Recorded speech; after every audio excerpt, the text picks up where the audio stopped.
time and temperature. Brought to you by your local Honda dealer. Showers and thunderstorms move in tomorrow. I'll let you know if any become severe in your Viper 6 forecast. Right now on News Channel 6 at 11, Cold Case Project families sit down with law enforcement to learn new ways to fight for justice. Plus, the Augusta Invitational Regatta is back, how various teams made their way to Langley Pond to compete. And an organization makes one special day possible for tons of people in the CSRA in need of formal dresses. Your News at 11 starts right now.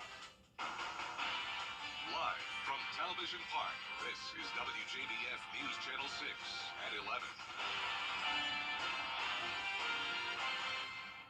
Good evening, everyone. I'm Renetta Dubose, and thank you for joining us. Coverage you can count on begins with families coming together with law enforcement to learn new ways to solve cold cases.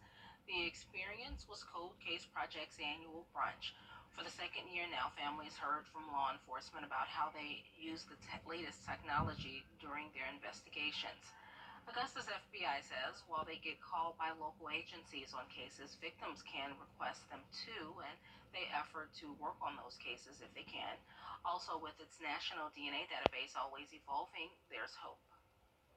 Anytime we arrest somebody, they get their swab taken. They're then entered in our CODIS system, so their DNA is put on file. So if you've got a loved one who's got subject DNA that's identified as unknown in the CODIS system, it will continue to hit against these new DNA samples that are put in this database all the time. So they're Families also shared in a moment of silence and talked about their loved ones' cases.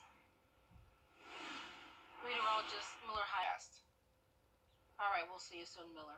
Young girls had a chance to feel the princess treatment. What used to be the Cinderella Project has grown into caring for Carolina's giving gown. For nearly 5 months, WJBF News Channel 6 and folks within the CSRA collected gowns for young women to pick out for special days such as prom or cotillion. At no cost to them, each young lady was able to take home a dress of their choice, and though some young ladies were not headed to the prom yet, the dress they chose was for their town's cotillion. So we've been looking for a dress for a good while, and we just couldn't find any that would fit us. And whenever we heard about this, we were like, yeah, this is like a great opportunity, and I think it's like awesome that y'all are having this. Now, if you were unable to attend this morning's event, you can email the address on your screen right now, and you can get your dress while supplies last. Rowers got their boats and their oars and raced down Langley Pond after a 9-year hiatus. Bria Smith takes us there. Many teams traveled to get a feel for Langley Pond's new rowing course. We don't have a lot of rowing venues in the Southeast especially, so when a new venue comes about, and especially it's only 2.5 hours from Charlotte, like we want to come here, we want to support it because that's really close for us. Members of the Charlotte youth rowing team said it was their first time at the Invitation Regatta. I'm just proud of the technique, honestly, because we've been just working on the technique for the past however long since winter training. So just like really being out here, being able to show our technique, I think it's just been great. And since it was the first Invitation Regatta since the pond has been in use, they were looking forward to the competition. It's a fantastic course. Well, lets us compete against other boats at a high level, and it's buoyed. It's very nice. It's a 2K course, so we race head to head against six other boats. Coach Ognovich is a former rower and is glad she's able to continue pursuing her passion.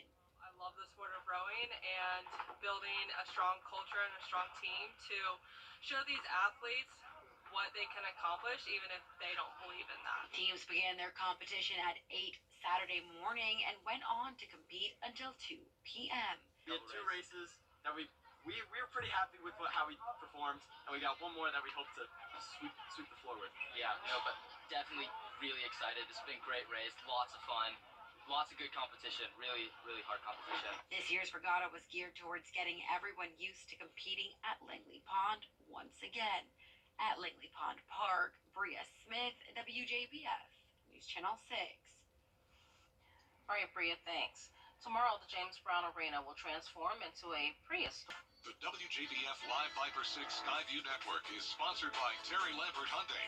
Low prices, big selection, and committed to quality customer service.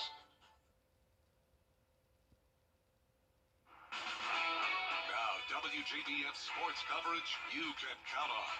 Well, it's official. The USC Aiken Pacers will tip off against the Jags as they take each other on at 7:30 p.m. on Sunday. The Pacers swept the Jags in the regular season, but since then, the Jags have won a Peach Belt title.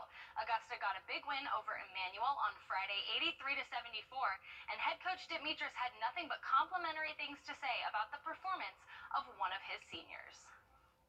He epitomizes us, man. Like, he's the guy. Like, everybody wants to talk about Miguel, Tyree, Tyshawn. This is the guy that got all the loose ball rebounds.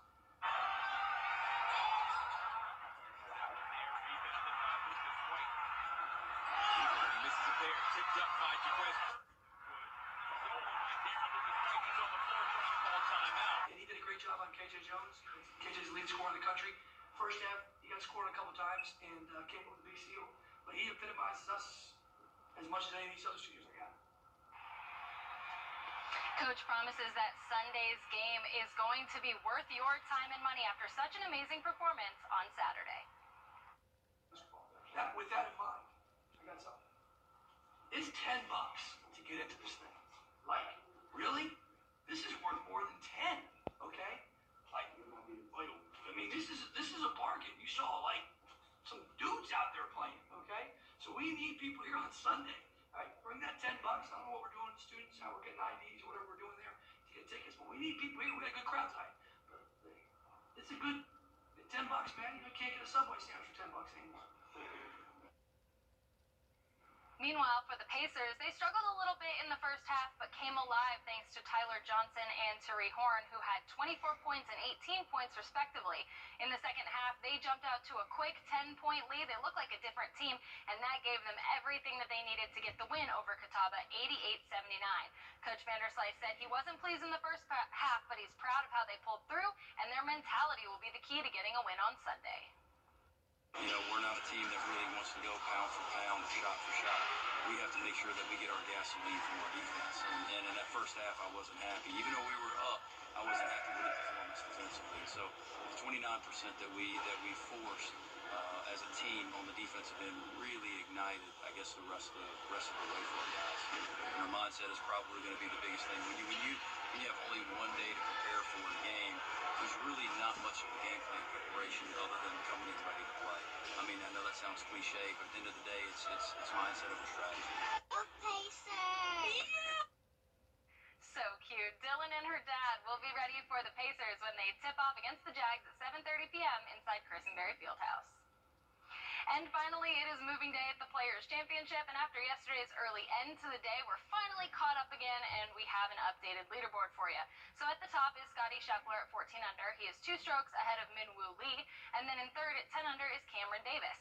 There's a log jam for 4th place between Chad Ramey, Tommy Fleetwood, Aaron Ray, and Christian Bezadenut, but with one final round on Sunday, anything can happen, so I'll keep you updated on all the excitement from Ponte Vedra throughout the weekend. Renetta, back to you.